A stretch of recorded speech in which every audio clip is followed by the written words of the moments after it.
Welcome to the Football Retro Podcast. The word welcome, I guess, is stretching it a little when you're an Australian in a place like this today.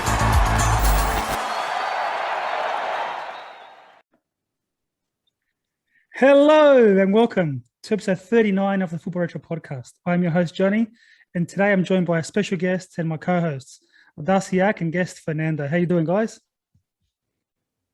Great, hey, Johnny. Great, Johnny. It's good to see everyone. And I was saying before, I didn't get the memo with the Argentinian gear and that, but yeah, it's like a half South American flair and Arab flair as well. How you doing, man? Mate, I'm doing well. I'm looking forward to this episode. I have a funny feeling I'm going to be arguing with you and Fernando a lot. That's what you do, isn't it? Okay. That's okay, yeah. And Fernando, thanks for joining us, man. No worries. It's a pleasure to be here, and thanks for the invite. And, Look, today we'll be talking about the Copa America. That's why I needed a fellow Argentinian with me to back me up and to celebrate. And it's been a great week, and it's still buzzing. We're still going. So I needed someone else here to back me up, and that's why we were in the Argent staff proud. After 28 years, we finally can. After so many heartbreaks, after so many tears, after so many depressions over the years, we finally here. It's not a World Cup, but it's a reason to celebrate. Hey, Fernando. It definitely is equaling the all-time leaders on the Copa America board, Uruguay. Messi finally gets his title. The finals over in Brazil. And so it is something to celebrate. The downside is it happened in the middle of COVID here. So yeah, that's true. Really celebrate with that much. So in Australia was in the middle of lockdown, so we couldn't celebrate in Sydney anyway. We couldn't celebrate with each other, but in Argentina, they didn't care. Everyone went to the city, everyone went to the capital city, we'll call the Obelisco, where everyone goes to celebrate, and COVID rules are broken. This is beyond COVID. COVID doesn't exist when something like this happens. It transcends protocol. Exactly. Messi cures COVID. Messi cures COVID, everyone. Well, the case numbers went down because since they won it. I'm telling you. The same way that when Maradona passed away, they held a public funeral and everyone to the city and everyone.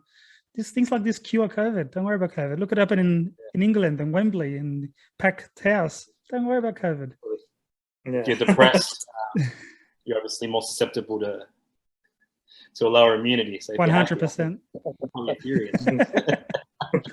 Ak and Adasi, did you guys get to watch many games? Did you guys get to watch much? I know it's work time for us here in Australia, but did you watch much?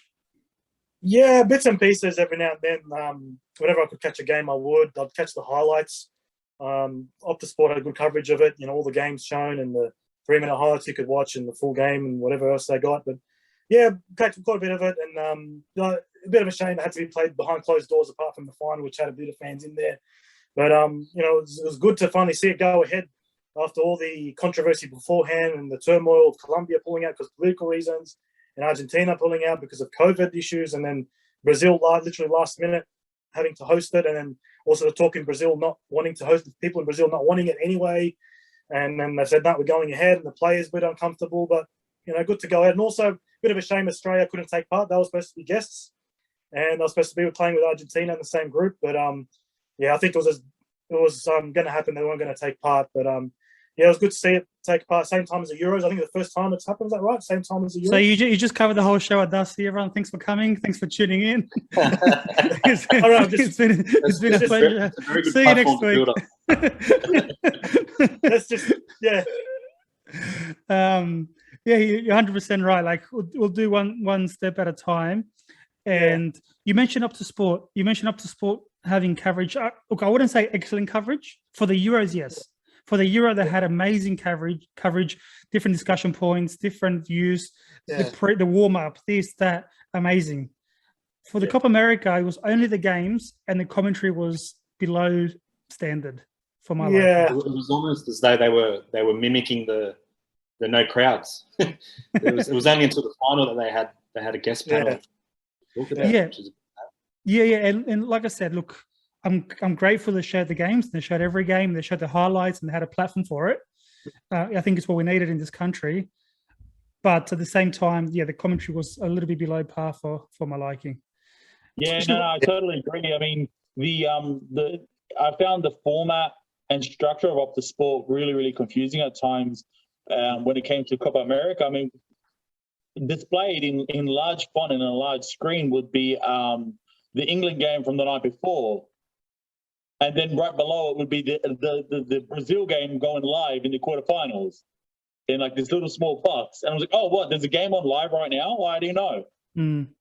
So the priority was the Euros, yes. Yeah, no, 100%. So initially, like you mentioned, Darcy, Qatar and Australia were both meant to be part of this tournament back in 2020 last year. Yeah. So just to explain how this tournament was structured, there were two groups. One was the North and one was the South. So in the North group, you had geographically all the countries that were around that area: Ecuador, Colombia, Brazil, Venezuela. I'm missing Peru. Peru. Peru was in Brazil group. Yeah. And then you had Qatar join that group. Then on the other end, you had the other 6 potential countries with Australia, Argentina, Uruguay, Chile, Paraguay, Bolivia. Yeah. So out of those 2 groups, 4 from each group will qualify, and then the quarterfinals start. Obviously, with Qatar and Australia pulling out because they had to play the qualifiers, which lost a bit of that spark because 4 out of 5 from each group qualified to the next stage. So you knew you could have a pretty average group stage campaign and still make it to the next stage. Yeah, that's very true. Were there any took that competitive edge out of the first few games, and particularly for the bigger teams, you even saw them sort of rest a few players and that. So Yeah. So what does it say to you guys? And what do you say to people who argue that the Copa America is not as impressive of a win as winning Euro based on difficulty? You want me to take that first, Johnny? Or go. You talk.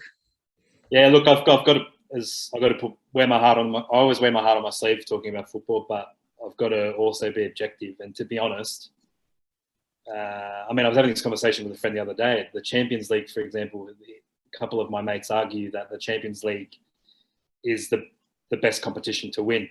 And I think maybe on paper, in terms of, the day-to-day living scenario, how much money is spent on the clubs, the depth of the squads, the number of the squads, all that. I think when that comes into play, yeah, sure, if you're speaking strictly technical terms, it is. But you ask pretty much any player in the world, and the World Cup is the pinnacle of everything. And I think Euros we have to say comes second.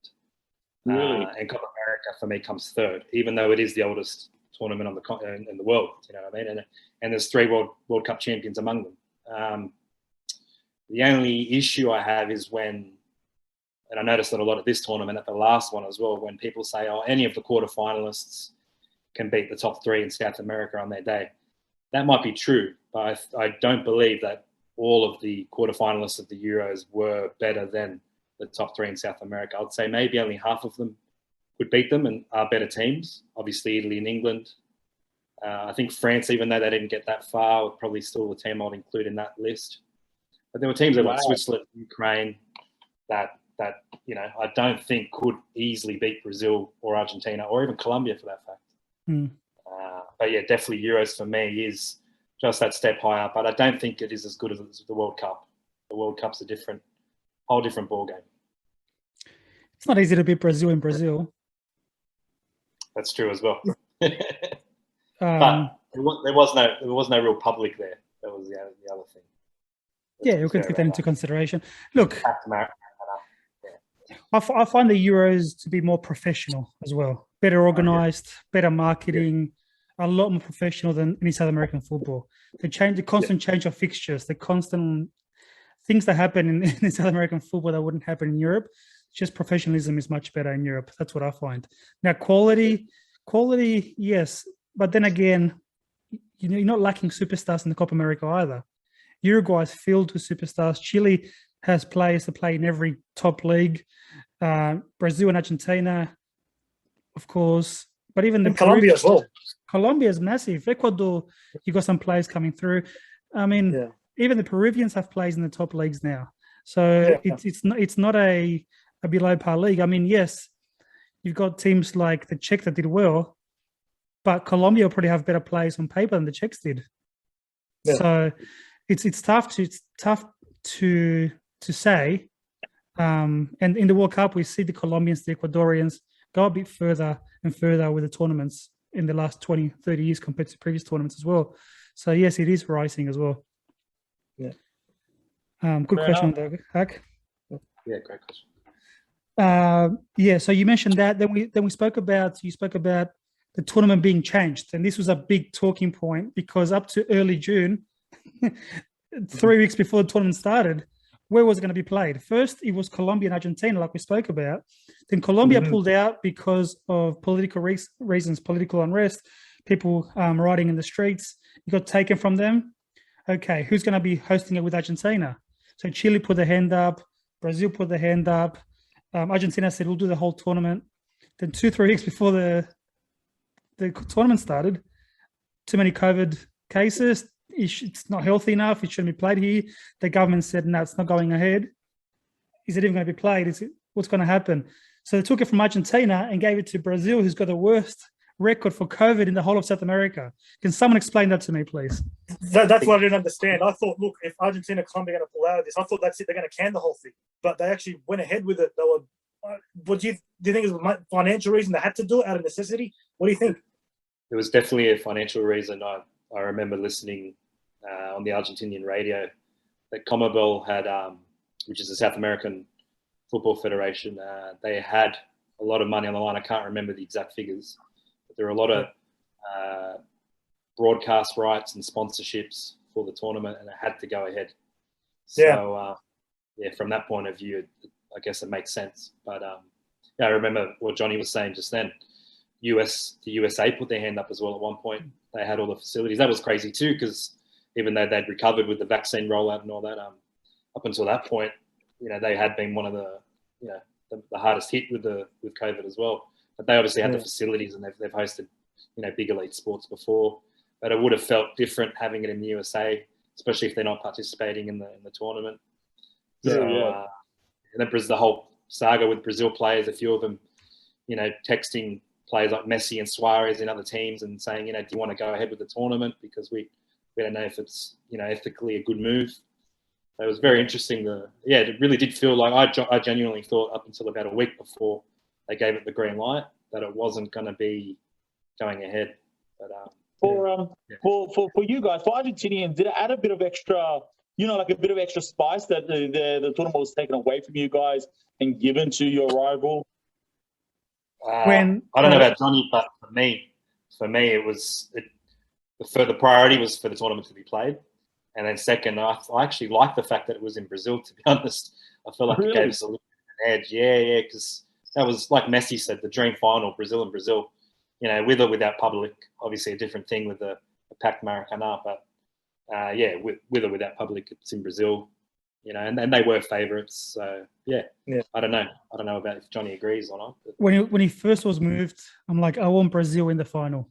I want to beat Brazil in the final. When the first announcement was made that it's going to be Brazil, I'm like, okay, if it's not Argentina, I'm glad it's there. I want to beat him at home, and that's what I kept on saying. Everyone's dream final for neutrals as well. I was hoping for that too. Everyone. Yeah. And it turned out to be good. It turned out to be good because if it was a Colombia, Brazil, or Colombia, Peru final, I don't think it would have got much attention, to be honest. Or even Argentina, Peru.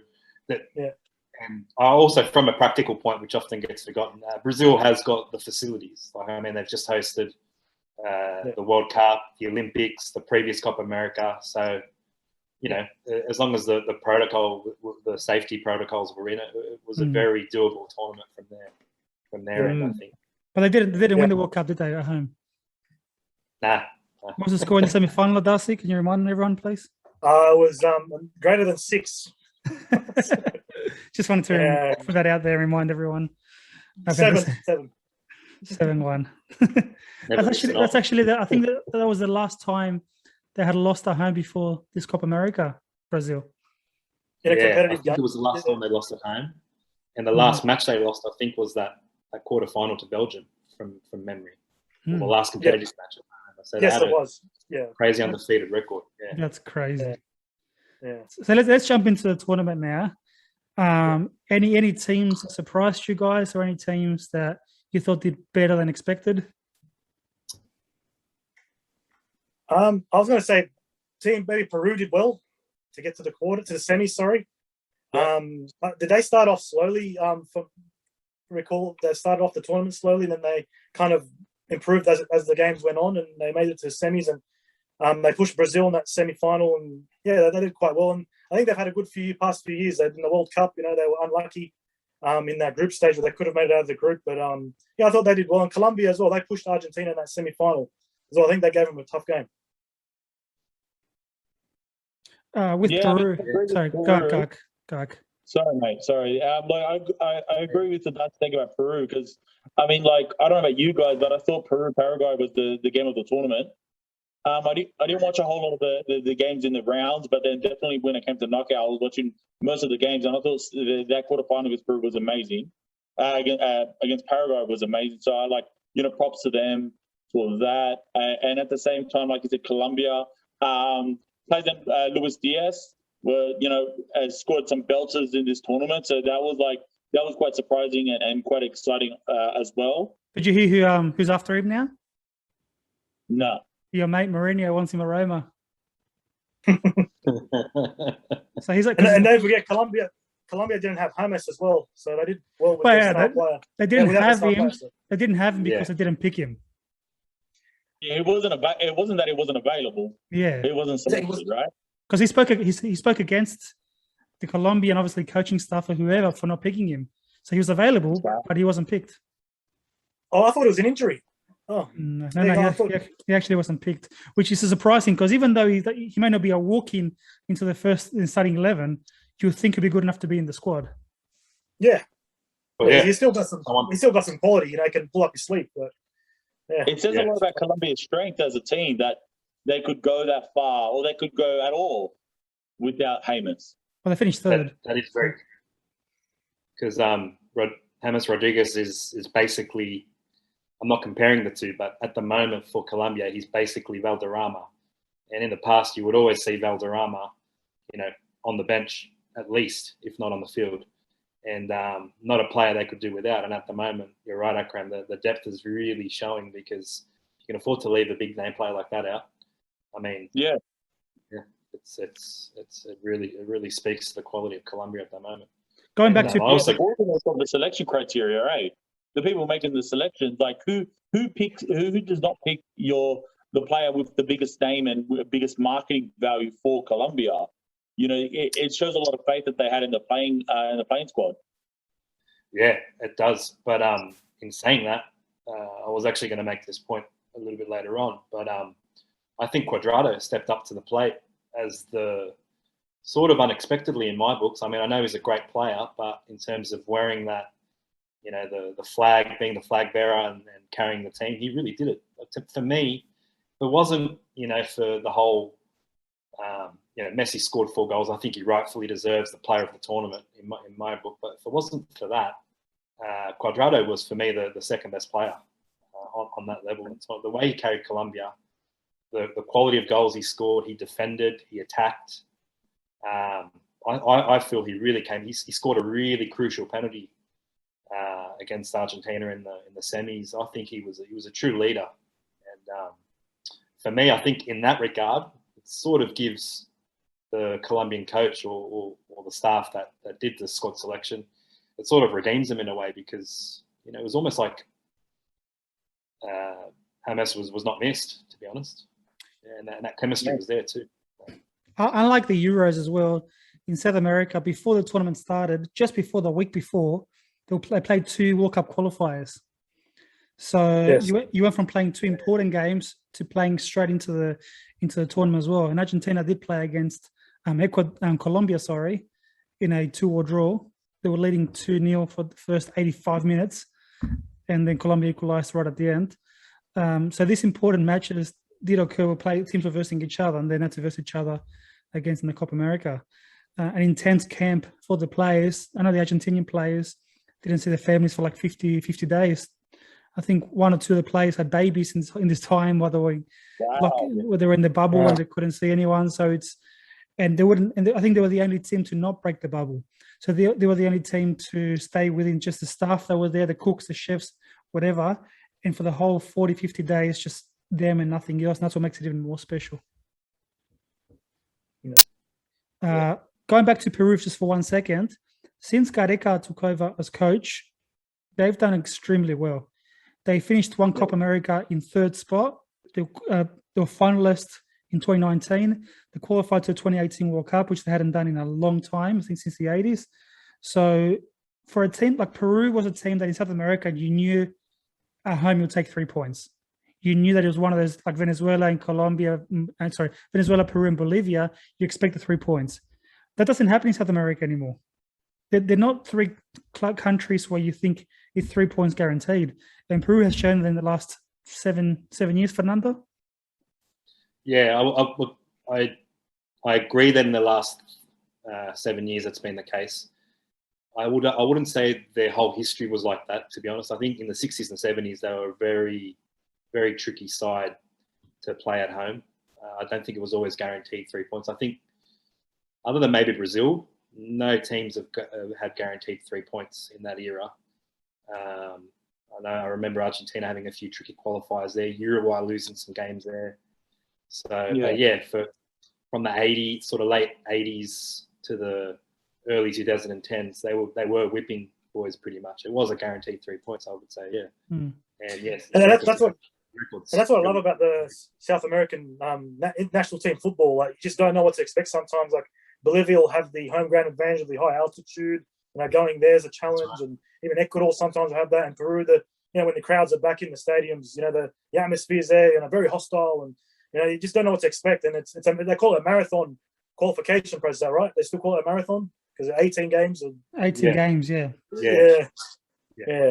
I enjoy that. And that's the difference between like your weaker teams, like we said, is Bolivia and Venezuela, but you go play away. It's a tricky fixture. Where the weaker teams in Europe, you've got Andorra, San Marino, and I think my Guildford over LH1s can play against San Marino away. Like, come on. Like that's a difference. You know what I mean?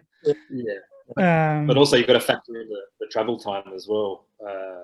Now, it used to just be Uruguay, Argentina, and Brazil that used to sort of have to, account for that. But these days, a lot of the South American teams, like you were saying earlier in the program, they've got a lot of players all over Europe. So the travel time from Europe to South America, very little time.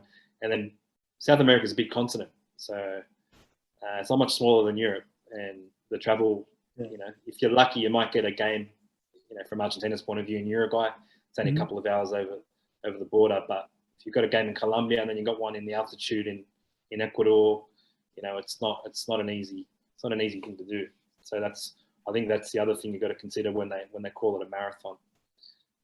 Don't feel sorry for the Kiwis, New Zealand, when they have to play Peru for that qualifier. And when the Peruvians went to New Zealand for the first leg, the New Zealanders gave them a warm welcome, very welcoming atmosphere, and then they went to Peru, and they gave them hell, literally, like with the planes flying over, the fireworks going off outside the stadium. Jeez, the poor New Zealanders didn't know what to expect. There's definitely no red carpet. Definitely no red carpet. And that's how it's meant to be. It's all part of the folklore. 100%.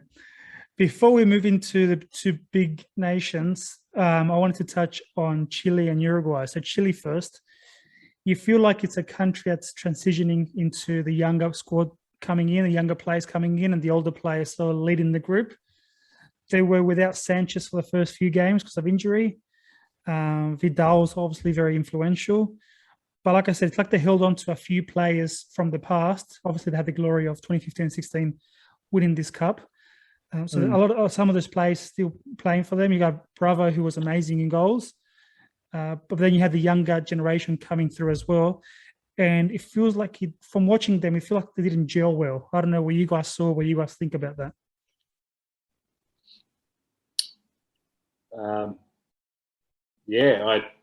I have them in the same sort of box, Chile and Uruguay, in the sense that they're both a team in transition. But I separate them at the point where I don't see much of that transition in Uruguay's team. I think they're probably trying one or two players in certain positions. they're, like you were saying, they're largely still relying on their older players, particularly their defensive pair. I mean, Ronald Araujo from Barcelona didn't even get a look in really in the tournament. He stuck with Godin and Jimenez. Jimenez is still pretty young. I think he's still got a future ahead of him. But Godin, I think, as great as he is, I think his time may be up. Chile, on the other hand, they still are a little bit stuck in the past, but with good reason. Vidal and Aranguiz still have a really good level of football. Vargas, even though he's back at home now playing, I think at Colo Colo, I can't quite remember, he's still doing quite well. It's only Sanchez that has a little bit of an asterisk over his name in my regards in terms of what we know he can offer. But I think it's good to see a few new players there, like Pulgar, the English convert, the Pommy guy, the Pommy bloke. Yeah, I don't think he was.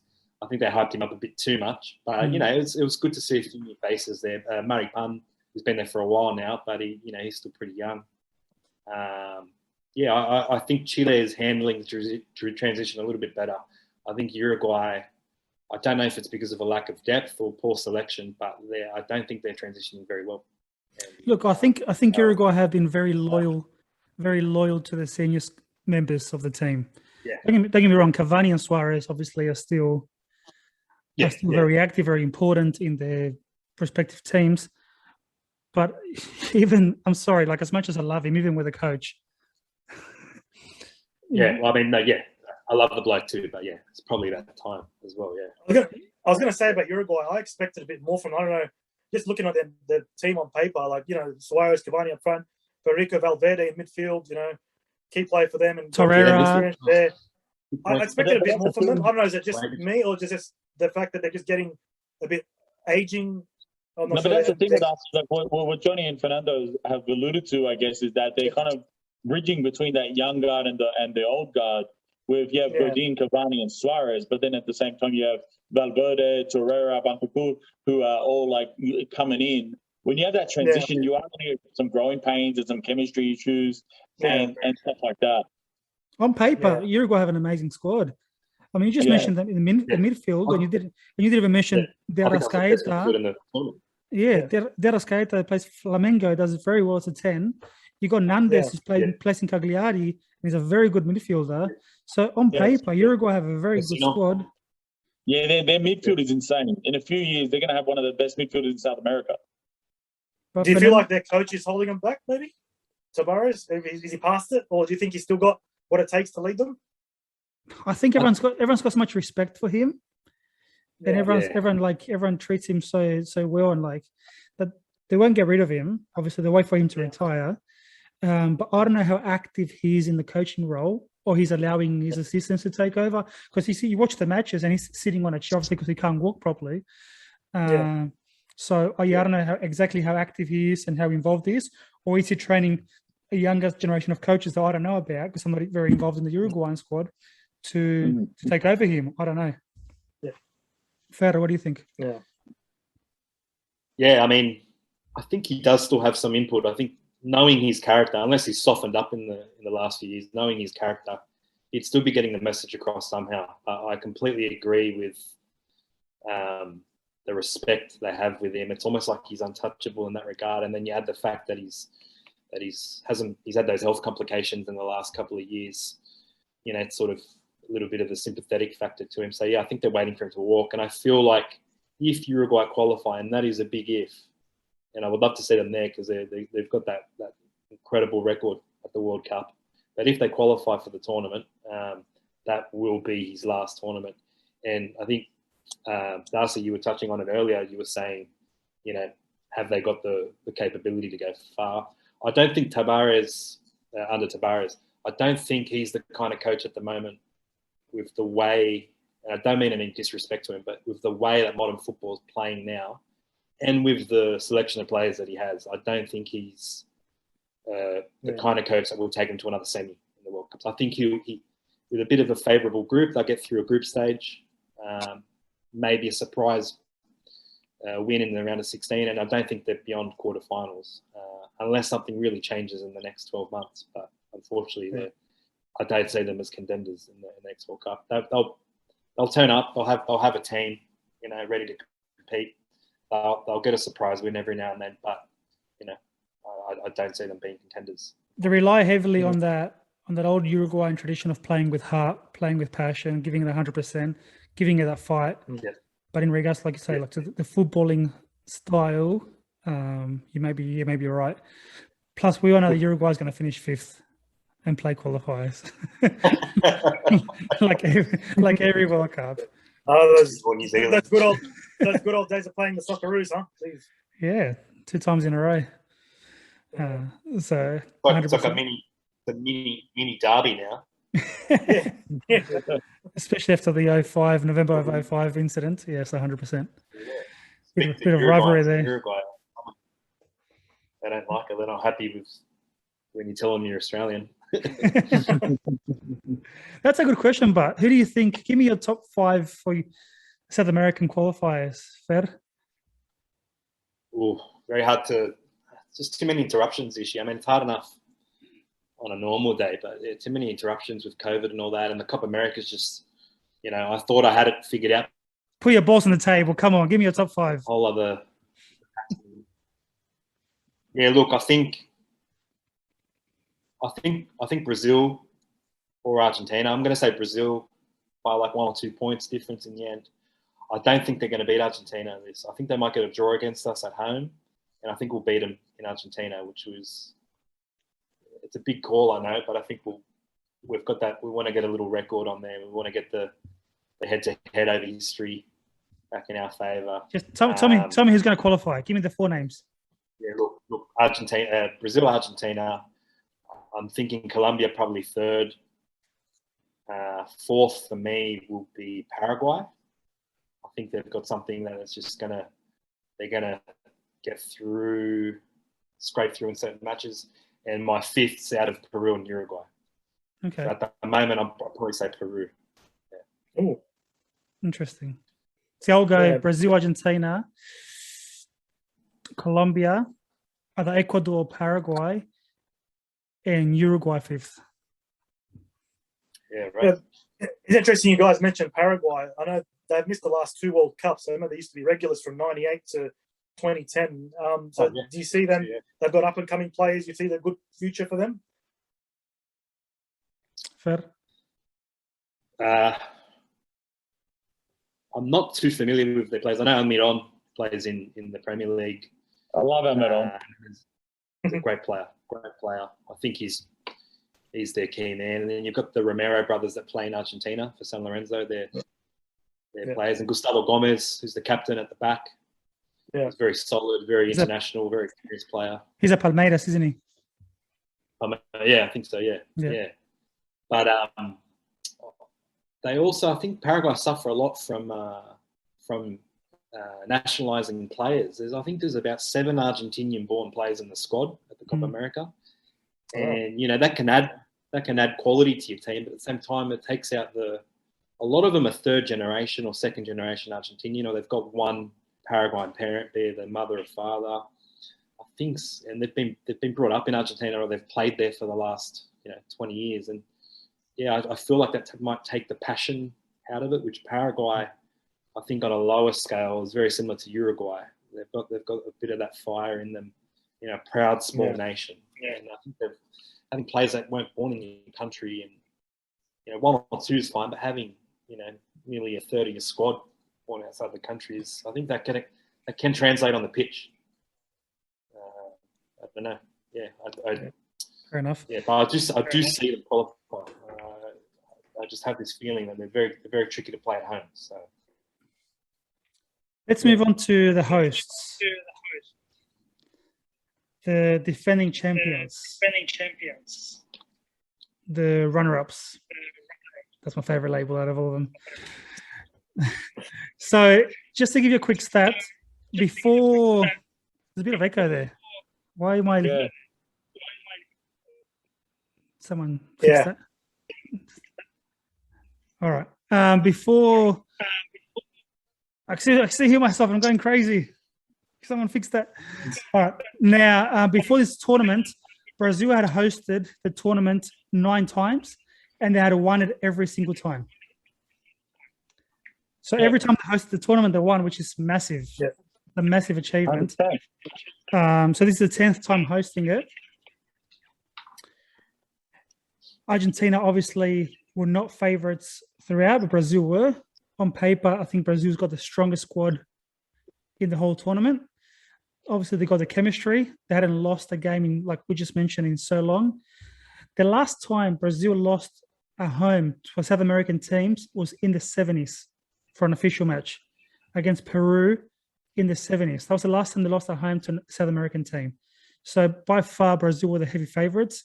Now, Adasi mentioned about the players and the coach came out before the tournament saying we don't want to play this, not because we don't want to play for Brazil, but we don't think it's right. Our population is dying, our population is suffering, struggling, and here we are playing football in the country, hosting this tournament. We don't think it's right. They were forced to play one way or another. But all of this, of special ingredients that made the tournament even better, in my opinion. The coach was about to step down. A different coach said, I'll take the job. Everything was happening. Neymar came and spoke out against the tournament. What's your take on Brazil? Akram, start with you. Man, well, I gotta ask. Considering the record that you just told us, does Argentina still win it if there were crowds in the final? 100%. They'll play different. It'll help them a lot. I don't know if they'd win it, but it'll help them. Don't get me wrong. There were 2,500 people, 20 Brazilians and Argentinians at the stadium. Yes, it's not a lot of people. Yes, but you still hear the chanting. You still has a bit of an impact compared to an empty stadium. And we did outsing them at home, just letting you know. So, Ak, what do you think of the? What do you think of? Do you think that, like, the way it looks to me is that Brazil really didn't start the tournament off correctly in the right mindset. And I mean, not to try to take anything away from Argentina's win, but it does say a lot about the mindset Brazil had going into the tournament.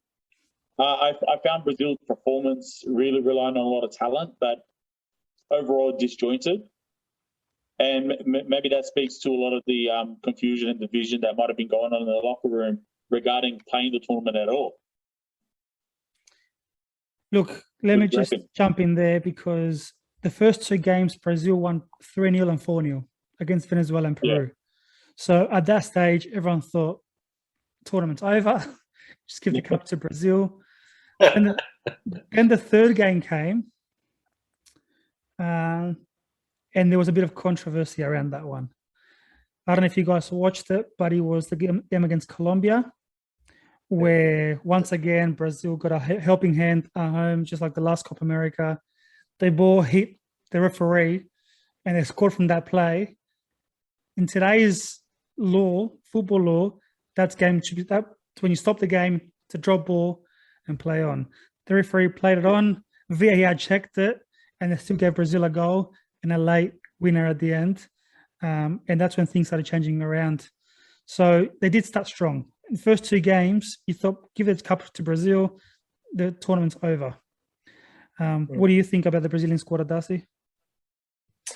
Yeah, look, as you mentioned earlier, they're probably the best team on paper. The squad's fantastic. Players playing in top teams, top leagues across in Europe. I just feel like they're compared to the Brazil of the years gone by, they're very workmanlike. They're good, solid defensively.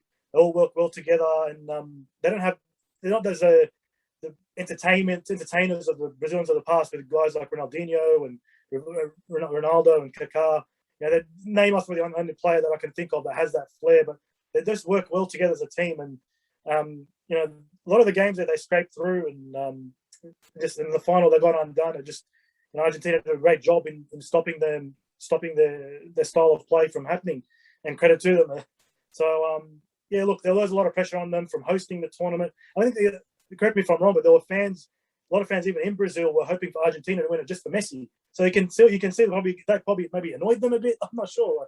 What do you guys think of that? Thiago Silva came and spoke against that, saying we can't believe we can't believe there are Brazilians. This game means so much to us, and we've got our fellow countrymen wanting Argentina to win. What do you think, Fed? I mean, I remember watching a little documentary years ago on YouTube where there was there's a small province somewhere in Brazil, or a small village, where they actually support Argentina. They've always been Argentinian fans. It's I don't know, the village is probably about tens of thousands in population, and so from that point of view, it didn't really surprise me that there would be, and obviously the love for Messi, the popularity he had in 2014 when he was there. He had a lot of fans in Brazil, and they weren't Brazilian Argentinians; they were Brazilians. Yeah.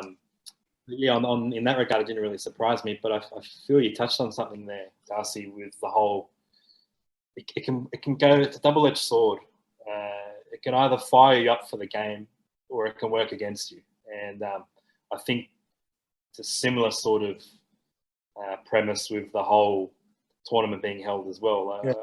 The initial comments were, and Akram, you touched on that as well. The initial comments were like, we don't want to play it. It's not ethical. So your head can go to places you don't want to be before a major tournament. But I think, as Johnny pointed out, with the first two results are any indication of how prepared Brazil were to win this. They still wanted to win it. They wanted to keep that record intact, their undefeated record, not just the current one, but the one in Copa America's played in Brazil.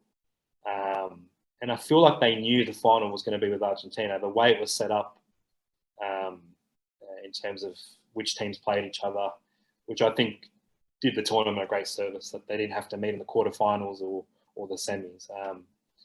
I think they were up for it. And I also think that there were two Brazils. I feel like the first three matches we saw a different Brazil.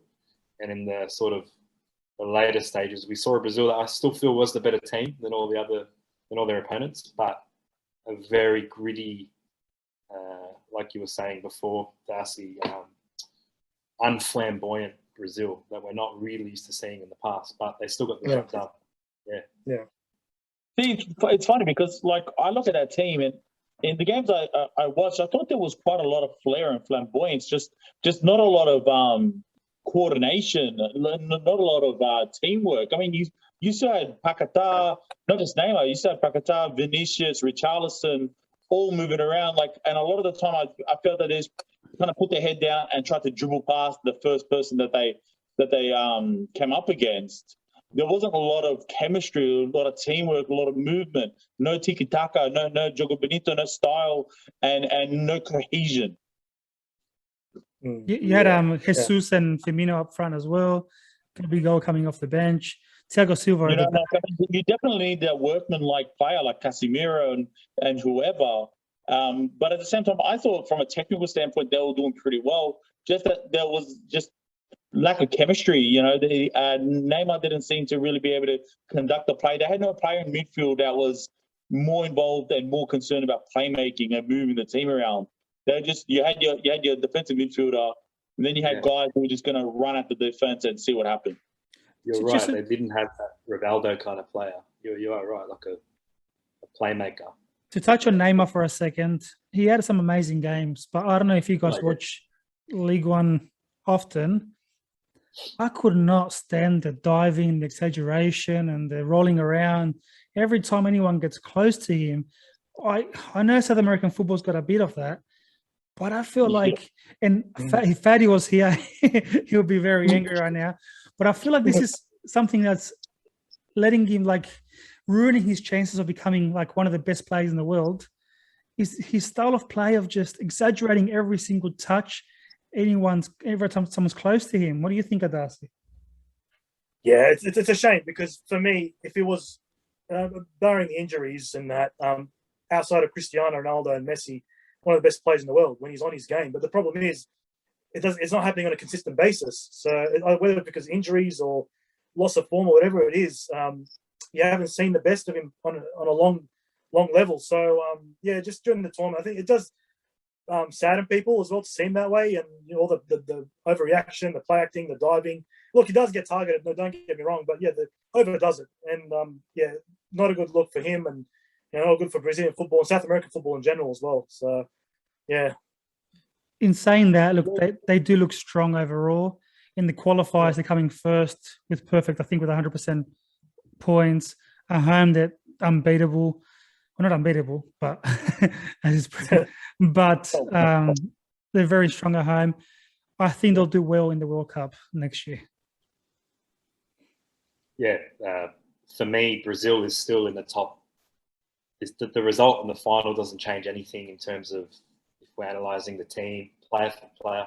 And it's not just that they've got the individual names on paper. They're actually a solid team. They've managed to tick both boxes, I think, in the last couple of years. I think there's probably only maybe 4 or 5 teams in Europe at the moment that I would say are better than them. And I think they're up there in the top 5, top 6 teams of the world at the moment. And in all honesty, I feel that the final that was played, that was probably one of Brazil's worst games in the tournament, I have to say. And I think in part you have to credit Argentina for that because of the way they set up. You know, the surprise packet of Di Maria in there. They had an element of unpredictability. The players played with a lot more passion, I feel, than the Brazilian team. So that obviously complicated their style, but I also feel it wasn't their best game. And for me, Neymar, with all his antics, I don't think he handled the final very well either. I think he was very, very angry, very confrontational with a lot of the players, with his own teammates as well. He really wanted to win it. But I still feel he was one of the best players of the tournament. I think he did enough in the previous games to be, I think after Messi and Cuadrado, quite possibly the best player in the tournament. And, it's just sad to see that discipline side of things for him. Because, like Darcy was saying, for me, I think he's more skillful than Messi and Ronaldo. On his day, he can be the best player in the world. But we're always talking about, in the future, we've been talking about that for the last 7 years. And Ronaldo and Messi are still miles ahead of him. So, and Neymar's getting close to 30 now. Yeah, he's still pretty young. I think, 28, 29. He's fit. I think, Messi and Ronaldo are still doing this at that age, still playing at that level. But you're right. Yeah, he's creeping up there. As soon as he hits 30, the pressure's going to be on for him to finally reach his potential. Let's talk about. Go, Akram. Sorry, man. Look, from the match I saw, he honestly cut like a bit of a frustrated figure in the final. And I think, I'm certainly not a Neymar supporter, so I don't, far be it from me to defend him because the diving is a bad look. But he was getting targeted pretty harshly from the Argentinians. And at the same time, when he had the ball, you just noticed there wasn't that much movement off the ball from his teammates. So there was really like a lack of an idea of what to do going forward, except get that penalty, get that foul, because there really wasn't much creativity in that midfield and attack of Brazil. So, like I said, far be it from me to defend Neymar. I did see a very frustrated figure. Let's talk about the final since you guys are discussing it. Let's talk about the final. Let's talk about the champions. All right. We're going to hear this for a long time, guys. 100%. At least to the World Cup. We've got 18 months to enjoy it. Look, the final was more like a UFC match than it was a football match. It was very brutal. There was tackling, there was fighting, there was arguing, it wasn't a free-flow game, even though the neutral fan thought, oh, yes, Argentina against Brazil, what a football match. But knowing a bit of history, knowing that what happens every time these two verse each other, you knew it was going to be a stopping every 30 seconds, every minute. It's going to be a foul. There's going to be a lot of arguing. That's a derbies from South America. That's how they played. So was it part of the tactics of Argentina to not let Brazil play their game? Maybe. I think naturally it just happened to be this way. But yes, cutting the Brazilian flow also helped. And I think like Fernando said before, Argentina by then they just wanted it more, because even though Brazil may have had a lot of the ball in the second half, they didn't, apart from 1 or 2 chances, it didn't look dangerous. It didn't create too many goal-threatening chances for Martinez in goals. What do you guys think? Akram, let's start with you. Well, man, look, the way I look at it is, I actually really enjoyed the final. I thought it was back-to-back where, Brazil would press and try to get their chances, and then they would be cut down, and then Argentina would, respond. And there was a few pretty tough Brazil tackles on Argentina as well, for their side of it. What I really appreciated ultimately was it's very rare in European football to have a guy so eager to take a man one-on-one. And I thought between both teams, they were very eager to just take on their man, whether they got a tackle, whether they went for a dive, whatever. It was really, really fun to see in that way. Paquetá was trying to get past players left and right, and then he would probably go for a bit of a dive too. But the point is that, like, I actually thought it was really refreshing to see compared to a lot of European games. My affection for the Italian side and how much I was supporting them in Euro, but it goes to show that for Spain and Italy, there sometimes can be so much little passes across the midfield, sometimes for like a full minute. And I certainly don't get that from the Brazil-Argentina game. Yeah, it was tough tackling, and sometimes there was a lot of start and stop. But it honestly felt very exciting that anything could happen because, like, take Neymar for an example. He would get past 1-2 guys, and if he just get past that third, you never knew what was going to happen. And then, of course, Argentina would go to try to break his knee. But Darcy? Yeah, it was, as you mentioned, it was just a very, very physical final. I mean, for the first second minute, just the fouls started happening like thick and thin, and like, oh, well, here we go. It's going to be a physical game, a lot of fouls, and that's what it was. I think it was 41 fouls in the game. And funny enough, not one red card. I thought there was going to be a red card at least in that game. It was just one of those things. Like, I know you mentioned the history and their tense games, but I've watched Brazil versus Argentina games in the past, and I remember they're very tight, tense battles, but I didn't think they were that physical. I don't know. I just felt like there was a bit more football played at the time. But look, big lot riding on the game, and fantastic goal from Di Maria. It's a final. It's a final. That's why, Darcy. It's different to the other derbies. It is like a derby. There's always going to be tension there. What a goal it was by Di Maria, and what a player he is. For me, he's one of the most underrated players, I think. I mean, look, man of the match in 2014 Champions League final. He missed the 2014 World Cup final with injury, but if he had played there, could they have won? He would have given a better chance. A man of the match in this World Cup America final with a winning goal, and don't forget as well, winning goal in the Olympic gold medal final against Nigeria in 2008. Big game player. Similar goal as well to this one. Yeah. Fantastic. Plus, he went to Man United, played fantastic at us too, right? Oh, look, that I can write that. Van Gaal probably didn't integrate him well. But look, he's used at Real Madrid. Like, I'm a big fan of him from his time at Real Madrid and how he adjusted from a winger to a three-man midfield to now at PSG even. So, with all the star players, he still worked hard. He worked hard, and even with Argentina, he didn't get dropped by Scaloni, and he came back. He got dropped a few times, Fed? I think, it was a bit of a wake-up call for him. I think it was a bit of tactics from the coach. And to be fair, he didn't deserve to be picked at that time. He wasn't playing well.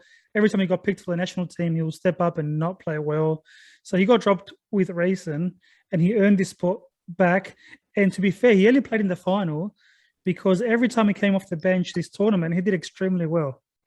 He wasn't a starting player. He wasn't a first 11 player for Scaloni or anyone in Argentina, but he earned his spot by playing amazing every time he came on the field. So good on him.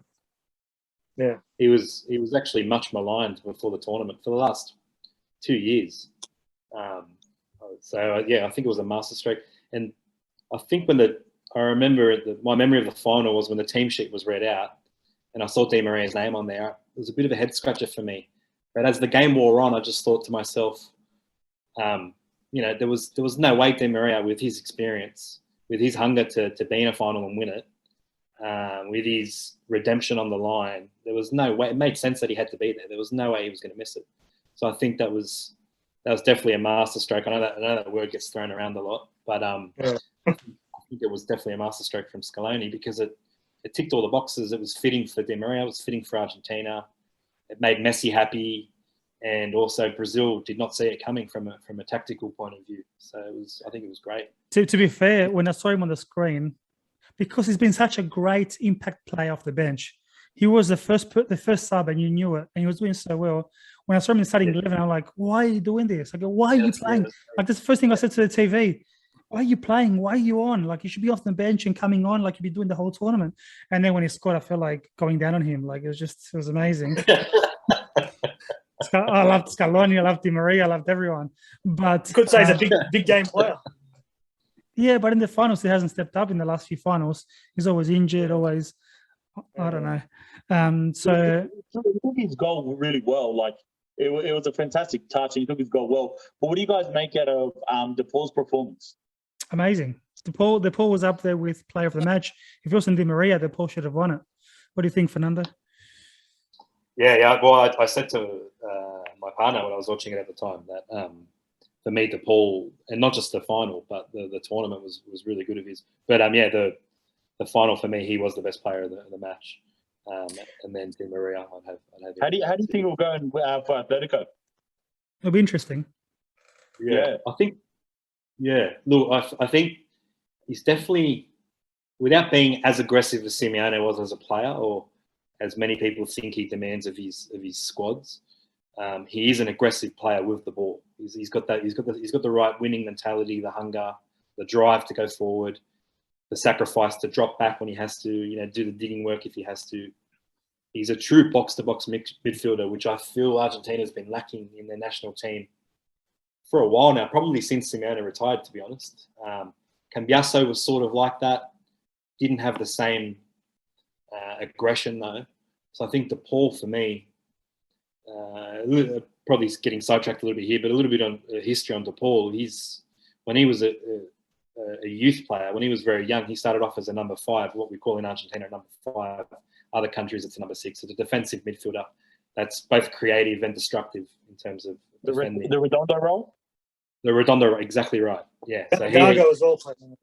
Gargo as well, yeah. Another example of it. Your Makaleli, those sort of players. And Kante these days. But for me, it was interesting that he went from that position. And then when he's in the youth system at Racing Club in Argentina, he was played out on the wing. And then when he made his debut for the senior team at Racing Club, he actually was given a playmaker role. So he's played in 3 similar but different positions. So I think that's it's molded him to the player that he is today, where he can play anywhere across the midfield line, but he operates best sort of as that box-to-box role, sort of joining the defence and the attack, and contributing as much in his vision and creativity. It's been really good to see him get the recognition he deserves. He's been playing for Udinese really well the last couple of seasons.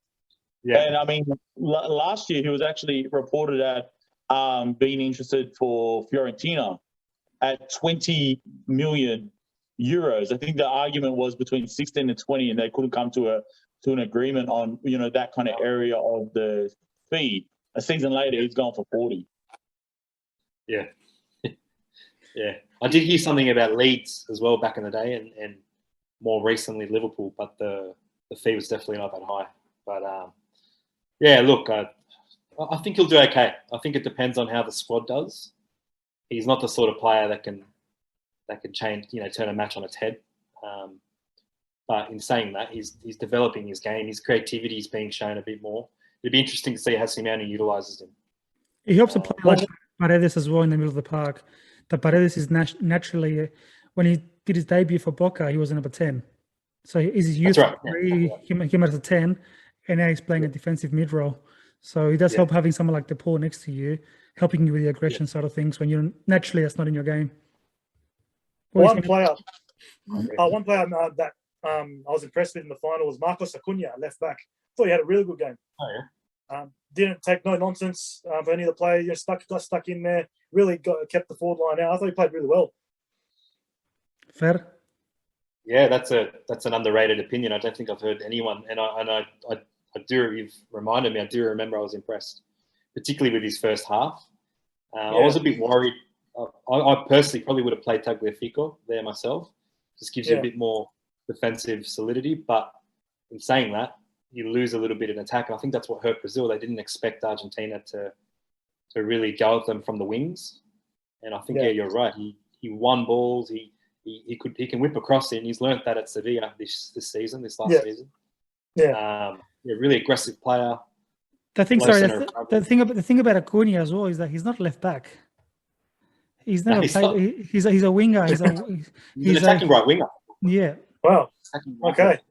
So he's made into this fullback role to give Argentina more attack than the wings, but the defensive side of things is just pure heart because naturally he's not in his game. Yeah.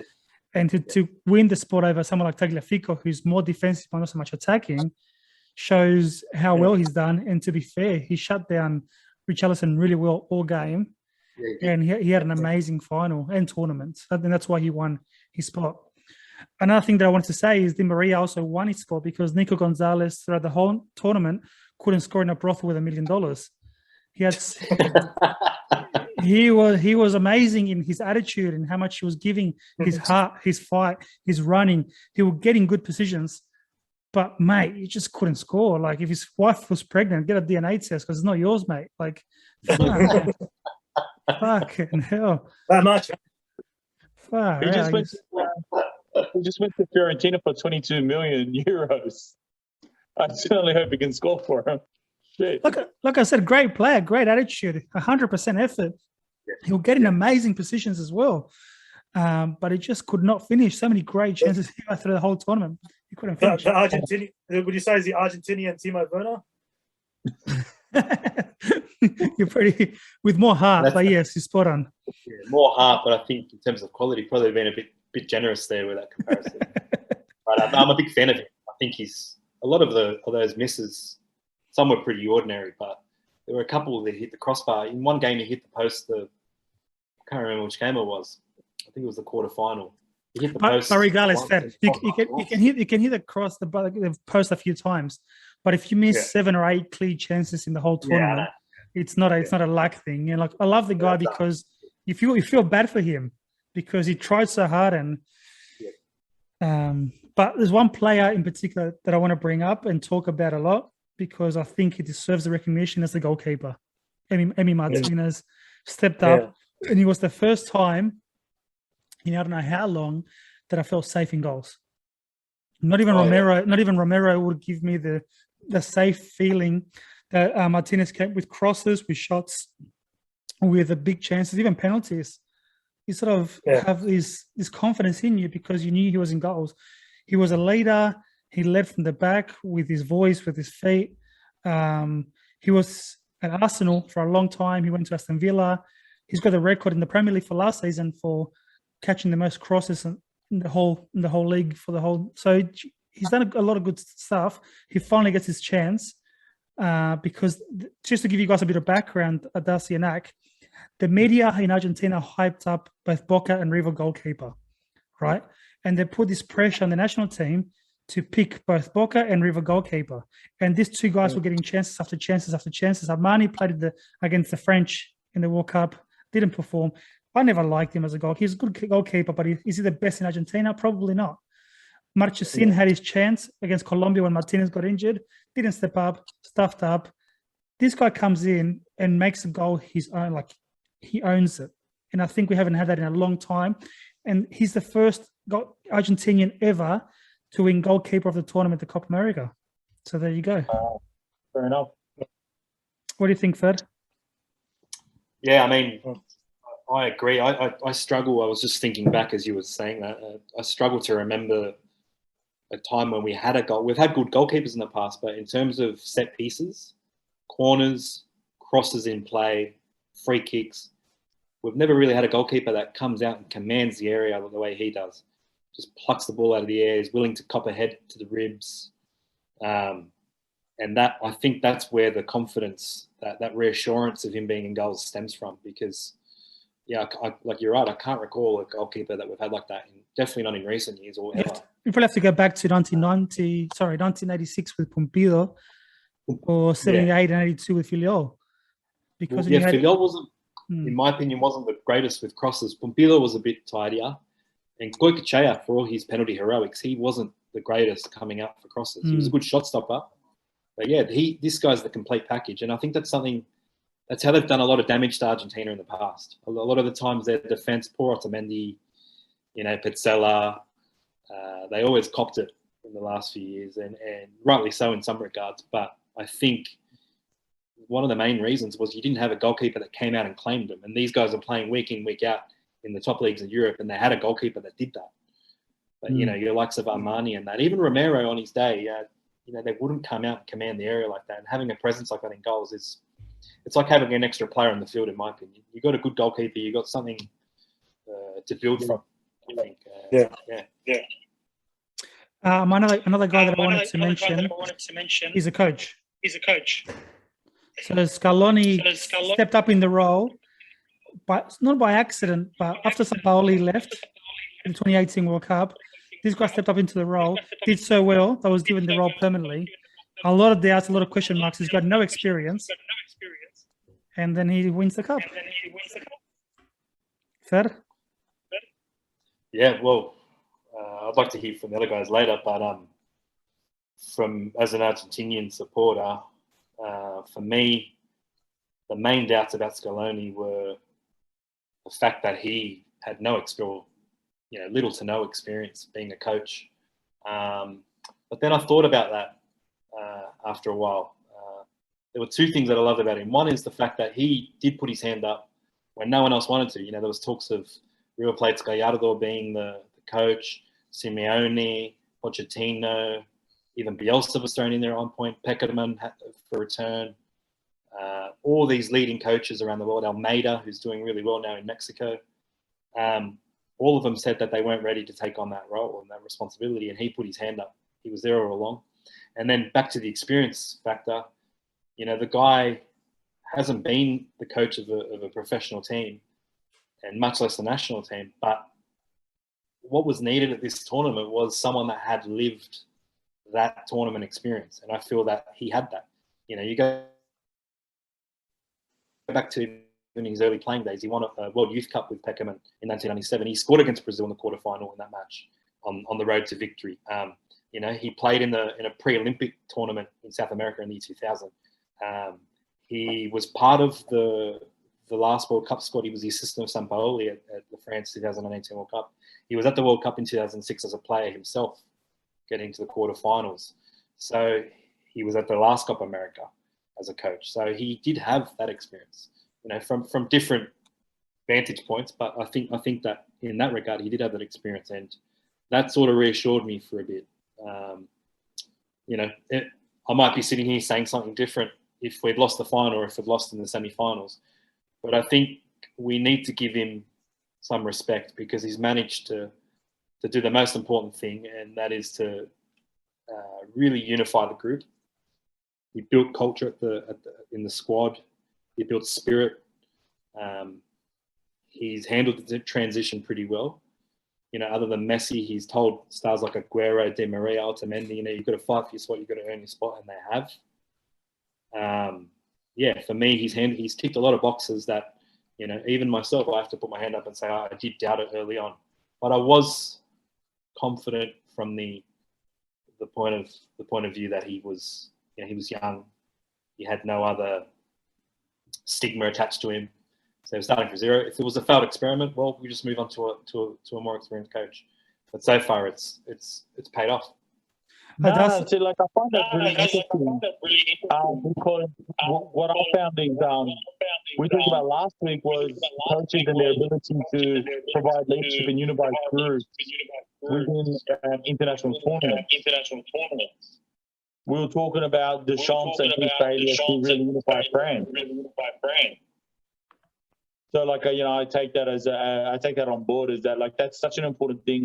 I think with international tournaments these days, Fatty likes to tease Johnny about Diego Maradona's hire in 2010. But at the same time, I think it's proven now more than ever how important leadership is. You guys all right? Yeah, I'm trying to unmute him. Yeah. Adasi, what do you think, especially about a coach with no experience taking on a national team?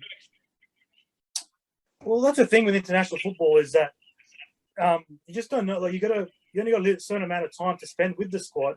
You're becoming more of a scout. You're watching games, analyzing you're picking players based on their club form, and then you got a certain amount of time in training camp and to get the team to gel together in training, get your formations right, your tactics right, your squad right. So you You got very little time to get it right, and you could have the best.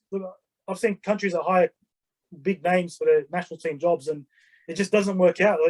I think what Scaloni, you guys mentioned too, he done a fantastic job, and the pressure of having the Messi factor of he hasn't won an international trophy yet. Argentina have won the Copa America since 1993. So that must have been playing on his head. But to get them to work well together, and hats off to him. And the national team jobs. Not many people want that job these days. It's club football is where it's at. Not just in South America, but in Europe. And he went into it. It's a big job. It's a massive job. One of the biggest national teams, not just in South America, but the world. And he delivered that trophy for them. And Messi's got that trophy. And hats off to him for getting the team to work together. And a lot of people wrote up probably saw Argentina as a transition period. A lot of players have retired, like Mascherano, Cambiaso, and a few others as well. Thinking that maybe they won't deliver the goods now. Maybe later on, the squad's still young. Maybe perhaps inexperienced, but he got the experience and the youth together to produce the title. And hats off to him. And That's a fair point. Good on him. Fair point. Now let's talk about the GOAT. Let's talk about the number one. We're not going to do this show without mentioning him. You can't talk about the Copa without mentioning it was his tournament. It was his trophy. I mean, you ask any Argentinian player, and they wanted to win it first for Messi, second for Argentina, which is a bit strange to say that or to hear that when he's playing for a national team. It's not a club, it's a national, it's a country. Yeah, everyone, and that's the reason why you guys mentioned about Brazilians wanting Argentina to win it, because they wanted Messi to win it more than Argentina. And I think worldwide, the whole feeling was we want Messi to win it more than Argentina. I'll tell you one personal thing about me. When the final, for the 90 minutes, I felt like vomiting. Before the game and for the whole 90 minutes, I felt like vomiting. Physically, I felt sick. When that final whistle went, I didn't jump up. I didn't scream. I just sat there, put my face in my hands, and I just started crying. It's like just tears, and the feeling was relief. It was more than anything else. It was just like relief. It happened. I just said out loud, finally. That's the first thing I said when we won it. Finally. It's about fucking time. It was just relief, and it was just joy, but he was just crying out of relief, and he felt happy for Messi as well. Now, not only did he win it, but deservingly so, he won player of the tournament. I mean, his stats were off the charts. The goals, the assists, the free kicks, the way he played, the way he led, in my opinion, for the first time as a captain. In the final, I watched him before the game. He went just before kickoff and hugged every player, went player by player and hugged them. He sung the national anthem. This is not a Messi we've seen before. He's been a captain for a long time, but this is the first time he led a team. He was leading with his talking, with his attitude, with so many different factors we haven't seen before. And I started to feel like this may be it. This may be it because it feels different. We see a different side of him. Against Uruguay, he played a game where he was pressing so much. And we're saying, who the hell is this Messi? Why is he pressing so much and running after the ball from the front where we're not used to seeing that? We used to see him walking around the field. And that's when you start thinking, fuck, this may be it. This may be his tournament. And he was, and there's no question, at the age of 34, and after he's played 11 tournaments for Argentina, made 7 finals, and this is the one that he finally took and made his own. And yet, to me, in my opinion, he deserved to be the player of the tournament. I don't know, start with you, Adasi. What do you think? Yeah, I think you mentioned it. The leadership, I think, is what stood out for me. He's been criticised in the past that, look, one of the greatest players of all time in terms of his talent, his skill, his stats. No question about that. But one thing he lacked or didn't show much of for Argentina was his leadership. He was a captain, and you're saying it was for marketing purposes. And you'd see him there when his team would concede a goal, just stand there, not really motivate the team, and not show the passion in him that he does for maybe for Barcelona. And even the late Maradona even mentioned to him that he lacks leadership, as a captain. So that to see him to do that, I think that was refreshing to see. And he needed that. And Argentina needed that, and he needed that too. And and it worked. It played a big part, I think. And you can see the players really wanted it to win it, not just for the country, but for him as well. And they bought into it. They bought into that, the passion, that rally call, the war cry. Akram? Yeah. Honestly, it's unbelievable to see that at age 34, he looks finally comfortable in his own skin for who he is as a person and what he wants out of his career. What you're saying to me, and which I totally agree with, the display he provided in the tournament of that leadership skills, and he followed this tournament up with signing a contract for Barcelona and taking a 50% pay cut. If that's not a leadership move, I don't know what is. Every player in that Barcelona dressing room is going to look at a guy who took, half his pay and cut it so you guys could be there. And to me, it's been unbelievable. The next year, 2 to 2 years, the next season, and then follow up with the World Cup is going to be very fascinating to see, because this looks like a Messi who finally has figured it out how to be the leader that he wants to be, the kind of leader he wants to be. Is he going to be the shouting, screaming, charismatic leader that other players have been over the past? No, not necessarily. He's finally figured out who he is and where he wants to be as a leader, which is great to see, because who knows what the World Cup's going to bring then. Fernando? Yeah, I completely agree with both of you, and you too, Johnny, that, he showed a leadership that I don't think I've seen in the Argentinian jersey. I mean, I've always been a big defender of him being captain, and I've always argued that, Messi leads in other ways. He leads by his play. But even that argument in the last couple of years, especially in the big matches, it's sort of, I've had to sort of swallow my pride and accept that, I couldn't defend him in that regard anymore, because sometimes he'd disappear for long periods in those matches. But he's definitely stepped up now. My question is, what's changed? I personally feel, if it's not the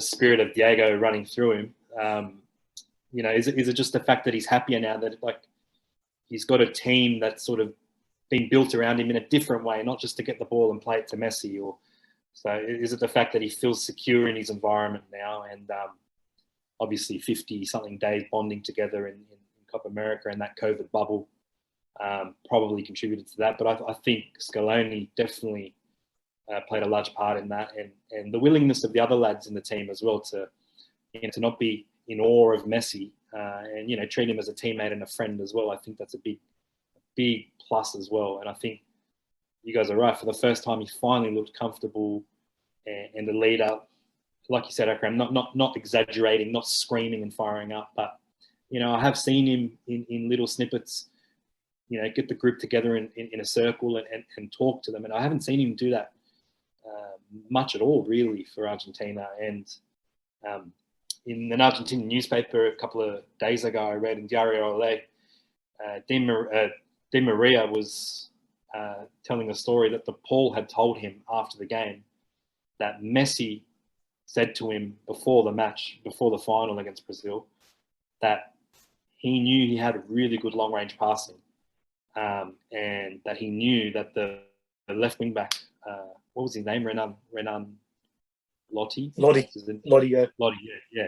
He said that he was good at getting forward, but he really couldn't handle long balls over the top of his head.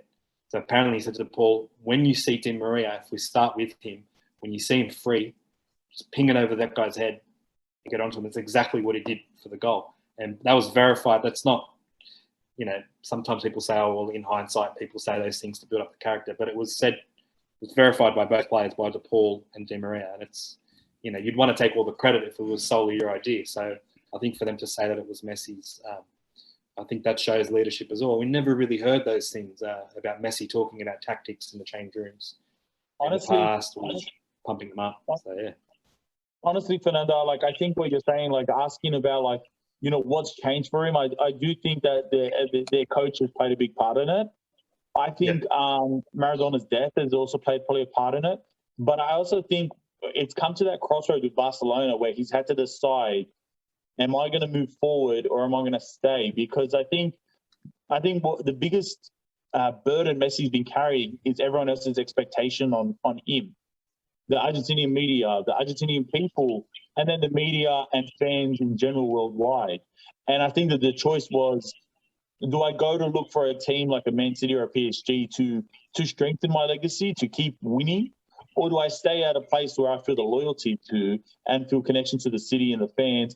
And then, whatever happens, happens. And I think when he decided, you know what, I'm going to stay with Barcelona, I'm going to stay where my family wants to be, he chose philosophically, I think he honestly chose to make himself happy and to just figure out the rest. Whatever happens, happens. And in doing so, he's let the burden of expectation fall off his shoulders, and he's just being himself. Can we finish off here? Can we finish this show off with some of the records he's broken in this Copa America? Sorry? Taylor the tape. What, he won was it leader in all the stats, wasn't he? In the Copa America? Let's just say that, John. Okay. So just on a personal level, he's got the most assists in a single Copa American tournament. So with 5, no one's ever done that before. Okay, that's just one. But this is records. Forget the stats on. Yes, he won every bloody stat in that tournament, but he's got the most appearances in Copa America history. He reached 34 now. What else? Argentina obviously came top with Uruguay with 15 titles. Fernando mentioned that before. And also, he's the only player in Copa America history to register the most goals and assists and win the Golden Ball. That's just for records of the tournament itself. Now, what you're mentioning at Darcy is the stats of assists, goals created, passes, all these stats that Messi has led in every single area for the Copa America. When you compare it to someone like the Euro, they had like 10 different players and Messi led in every single category. I think it's just stats alone, without talking about the leadership stuff that we just spoke about, stats alone, I think it just had an outstanding tournament. Yeah, absolutely. You can tell he really wanted it. Whether if he didn't win it this time, whether he's going to get another chance to do it again. He had 2 opportunities like 15 and 16 where they lost, and of course the World Cup final. So this was it. Of course there's a World Cup next year, so that's the next goal for them. But yeah, you can tell he really wanted it, and and hats off to his team for pulling into the to the goal as well, getting there finally. As you mentioned, finally. His last World Cup next year. Let's see if he comes home. Fer, thank you so much for joining us tonight. It's been a pleasure, guys. Love this session. Love chatting with you boys. It's a special one for us. Obviously, it's a happy one for us for a change. Akram and Darcy, it's been a good one. Have you noticed there's no anger today? The level of anger has declined. What do you think that is, Akram? I wonder why. I feel very tranquil. I feel very peaceful. There's no slow. There's no aggression. We'll see if the aggression comes back next week. And just a bit of Football Retro podcast history. This microphone here. So when we first started this show, and it was just voices only and not our beautiful faces, the 3 or 4 of us will crowd around this microphone, and that's all the equipment we had when we first started. Now we've progressed, we've upgraded, but it'll be 3 or 4. Put that in the museum. living up to the podcast's name. 100%. So we've stepped up now. We've upgraded, but this is how we started. So once again, thank you everyone, and we'll catch you next week. Bye bye. Been a pleasure. Stay safe, guys.